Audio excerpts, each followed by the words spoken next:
This is class 10 CBSE History Nationalism in India Part 1 in Tamil. Nationalism in India. The CBSE class 10ல the nationalism in India ரொம்பவே ஒரு முக்கியமான ஒரு lesson. Actually இந்த nationalism movement வந்து மொத்தம் 3 phases, அதாவது 3 stages. First one வந்து moderate stage, otherwise early nationalist phase அப்படின்னு சொல்லுவோம். திஸ் இஸ் ஃப்ரம் 1885 டு 1905 வரைக்கும், இதுதான் ஃபஸ்ட்டு ஸ்டேஜு. செகண்ட் ஸ்டேஜ் வந்து extremism, otherwise extremist phase, otherwise assertive ஃபேஸ்ன்னு சொல்லுவோம். இது 1905 இருந்து 1918 வரைக்கும். இந்த தேர்ட் ஸ்டேஜ் தான் காந்தியன் ஃபேஸ், அதர்வைஸ் காந்தியன் எரான்னு சொல்லுவோம். எஸ்பெஷலி 1919 டு 1947 இந்த இயர்ஸை தான் நம்ம வந்து இந்த லெசனில் பார்க்க போகிறோம். ஆக்சுவலி இந்த லெசனில் காந்தி வந்ததுலேருந்து, அதாவது வந்து காந்தி வந்து சவுத் ஆஃப்ரிக்காவிலேருந்து இந்தியாவுக்கு வந்ததுலேருந்து அவர் 3 சத்தியாகிரகா வந்து கண்டக்ட் பண்ணுவார். ஸோ அதுக்கப்புறம் வந்து அவர் வந்து காங்கிரஸில் ஜாயின் பண்ணுவார். அதுக்கப்புறம் வந்துட்டு இந்த ரவுல் அட்டாக், Jallian Walabagh massacre, non cooperation movement, civil disobedience movement and quit India movement வரைக்கும் இந்த லெசனில் வந்து நம்ம வந்து படிக்க போகிறோம். இப்போ ஃபஸ்ட்டு நம்ம பார்க்கலாம். As you have seen, modern nationalism in Europe came to be associated with the formation of nation states. அதாவது ப்ரீவியஸ் சாப்டரில் that is rise of nationalism in Europe, அதில் நம்ம என்ன படித்தோம் அப்படின்னாக்கா, அந்த ஈரோப்பில் ஒரு அதாவது வந்து மொனார்கி ரூல்லேருந்து ஒன்று எப்படி வந்து கண்ட்ரியாக வந்து மாறுது, how they formed that nation states அப்படின்றத பற்றி நம்ம பார்த்தோம். It also meant a change in people's understanding of who they were and what defined their identity and sense of belonging. அதே மாதிரி அந்த லெசனில் அவங்க யார், அவங்களுடைய நேஷ்னாலிட்டி என்ன, அவங்களுடைய ஐடென்டிட்டி என்ன, அவங்களுடைய நேஷ்னல் ஆந்தம், நேஷ்னல் ஃப்ளாக் இதெல்லாம் என்ன அப்படின்றத பற்றி நம்ம வந்து டீட்டெயிலாக அதில் படித்தோம். New symbols, icons, new songs that is national songs and ideas forged new links and redefined the boundaries of communities. So இந்த மாதிரி new symbols, icons, new songs that is national songs இதெல்லாம் வந்த பின்னாடி அவங்க ஒரு கண்ட்ரியோடைய பவுண்ட்ரிஸ் என்ன, அவங்களுடைய community, அதாவது அவங்க எந்த கண்ட்ரியை சேர்ந்தவங்க, அவங்களுடைய நேஷ்னாலிட்டி என்ன அப்படின்றத வந்துட்டு ரீடிஃபைன் பண்ணிச்சு இன் previous lesson. In most countries, the making of this new national identity was a long process. நிறைய கண்ட்ரியில் இந்த நேஷ்னல் ஐடென்டிட்டி, நான் இந்த கண்ட்ரியை சேர்ந்தவங்க அப்படின்னு ஒரு கண்ட்ரி உருவாகிறதுக்கும் அந்த நேஷ்னல் ஐடென்டிட்டி கொண்டு வரத்துக்கும் இது வந்து ஒரு லாங் ப்ராசஸாக தான் இருந்தது.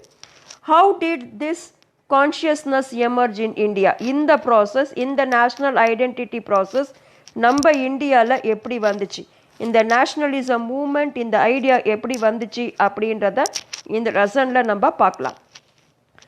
இன் India and is in many other colonies, the growth of modern nationalism is intimately connected to the anti colonial moment.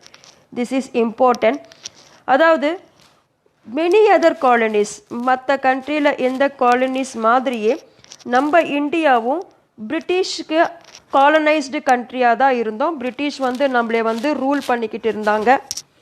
அப்படி இருக்கும்போது நம்மளுடைய நேஷ்னலிசம் மூமெண்ட் எப்படி இருந்தது அப்படின்னாக்கா, we are connected with that anti colonial movement. அதாவது பிரிட்டிஷை எதிர்த்து போராடினது தான் வந்துட்டு நமக்கு ஃப்ரீடம் மூமெண்ட்டாக இருந்தது. அதுதான் anti colonial movement. People began discovering their unity in the process of their struggle with colonialism. So people அவங்க என்ன பண்ணுறாங்க, யூனிட்டி ஆகுறாங்க. ஏன்னா அப்போ தான் வந்துட்டு இந்த பிரிட்டிஷை எதிர்த்து, இந்த காலனிசம் எதிர்த்து வந்து நம்மளால் போராட முடியும். The sense of being oppressed under colonialism provide a shared bond that tied many different groups together. But each class and group felt the effects of colonialism differently. Their experience were varied and their notions of freedom were not always the same. அதாவது இந்த அப்ரெஸ்டு group இந்த காலனைஸ்டுக்கு அகேன்ஸ்டாக இருந்தவங்க different குரூப்ஸாக தான் இருந்தாங்க. நிறைய different குரூப்ஸாக தனிப்பட்ட குரூப்ஸாக என்ன பண்ணாங்க, அவங்க இந்த காலனிசம்க்கு எதிர்த்து வந்து போராடினாங்க. அவங்களுடைய போராட்டங்கள் வந்து ஒவ்வொருடைய குரூப்புக்கும் இன்னொரு குரூப்புக்கும் அது டிஃப்ரெண்ட்டாக தான் இருந்தது. அவங்களுடைய எக்ஸ்பீரியன்ஸும் வெரைட்டியாக இருந்துச்சு. அதுவும் இல்லாமல் அவங்களுடைய நோஷன்ஸ், அவங்களுக்கு ஃப்ரீடம், ஸ்வராஜ் அப்படின்ற ஒரு ஐடியா வந்து அவங்களுக்கு தகுந்த மாதிரி அவங்கவுங்க ஒரு ஐடியாலஜி வந்து கொடுத்துக்கிட்டாங்க. ஏன்னா அவங்களுடைய நோஷன்ஸ் ஆஃப் ஃப்ரீடம் வந்து எல்லா குரூப்புடைய நோஷன்ஸ் ஆஃப் ஃப்ரீடமோட சேமாக கிடையாது. ஒரு குரூப்புக்கும் ஒவ்வொரு மாதிரி இருந்தது. ஃபார் எக்ஸாம்பிள், கண்ட்ரி சைடில் வந்துட்டு ஒரு ஃப்ரீடம் அப்படின்றது அவங்களுடைய ஐடியாஸ் வந்து வேறு. அதே மாதிரி பிஸ்னஸ் மேன்ஸ் கிட்ட வந்து வேறு, எசன்ஸ் கிட்ட, ஒர்க்கர்ஸ் கிட்ட இருந்த நோஷன்ஸ் வேறு, ட்ரைபல்ஸ் கிட்ட இருந்த அந்த ஃப்ரீடம், அந்த ஸ்வராஜ் அப்படின்ற ஒரு ஐடியாலஜி வேறையாக தான் இருந்தது. The Congress under Mahatma Gandhi tried to force these groups together within one movement. The Congress under Mahatma Gandhi tried to force these groups together within one movement, but the unity did not emerge without conflict.